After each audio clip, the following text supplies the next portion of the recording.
Alors, il ne s'agit pas de questions, mais d'explications de vote. Pour la première fois, nous sommes amenés à nous prononcer en conseil sur ce projet de bassine à Migné-aux-Anses. Nous devons non pas nous prononcer sur le fond, mais sur les conséquences de ce projet pour le plan local d'urbanisme. Le conseil ne s'est pas prononcé sur le fond, mais le président de l'AGLO a contribué à l'enquête publique et de son propre chef, sans que l'avis du conseil ait été sollicité, pour donner un avis favorable ou défavorable. Le seul débat qu'il y ait eu est celui qui s'est tenu en commission à l'initiative des élus Ozon. Le compte-rendu de ce débat dit en substance qu'Eau de Vienne n'a pas été invité à la concertation, qu'un courrier recommandé a été envoyé à la préfète et à la chambre d'agriculture pour exprimer leur point de désaccord, notamment sur l'absence d'engagement pour la protection des ressources, qu'il n'y a pas de changement de pratique agricole. Grand Poitiers regrette son rôle uniquement consultatif et demande la mise en place d'un volet sur la qualité, faute de quoi elle donnera un avis défavorable. C'est ce qui avait été dit en commission.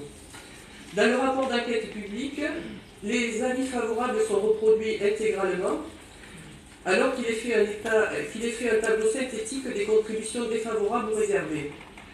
La contribution d'Alain Claes, député maire de Poitiers, n'est pas classée parmi les avis favorables.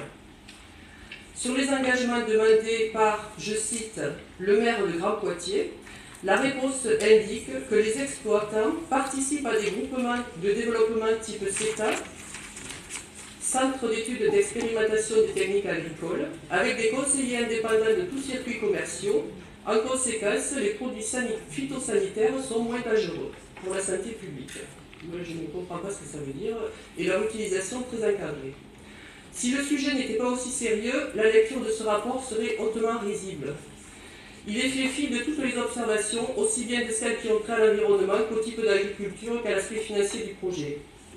Pour les élus d'Ozon-Poitiers, le seul avis qui compte pour déterminer notre position a été celui de l'Agence régionale de santé. Cet avis n'a pas été accessible pendant l'enquête publique. Cela en dit long sur la qualité de notre démocratie. L'ARS a émis un avis défavorable.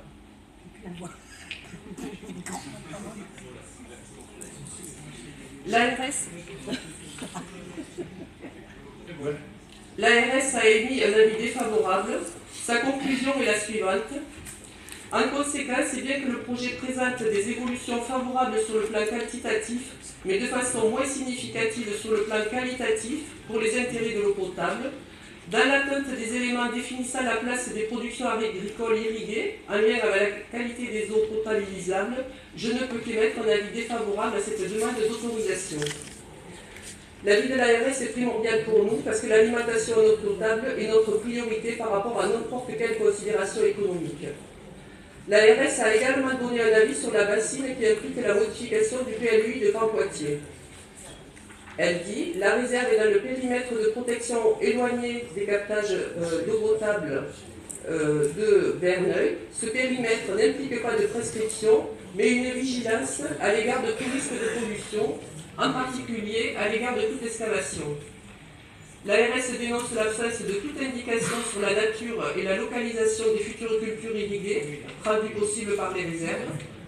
Il est clair qu'à côté du maïs, de moins en moins rentable, il y aura des cultures intensives à forte valeur ajoutée, bien nourries aux nitrates et aux pesticides.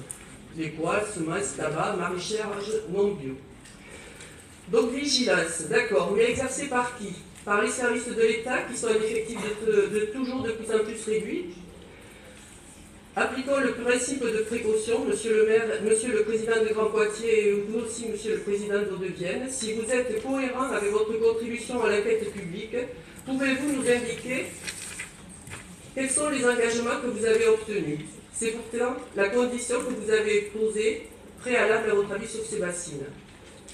Le populisme progresse aussi lorsque les messages et les actes des responsables politiques sont aussi ambigus, pour ne pas dire contradictoires.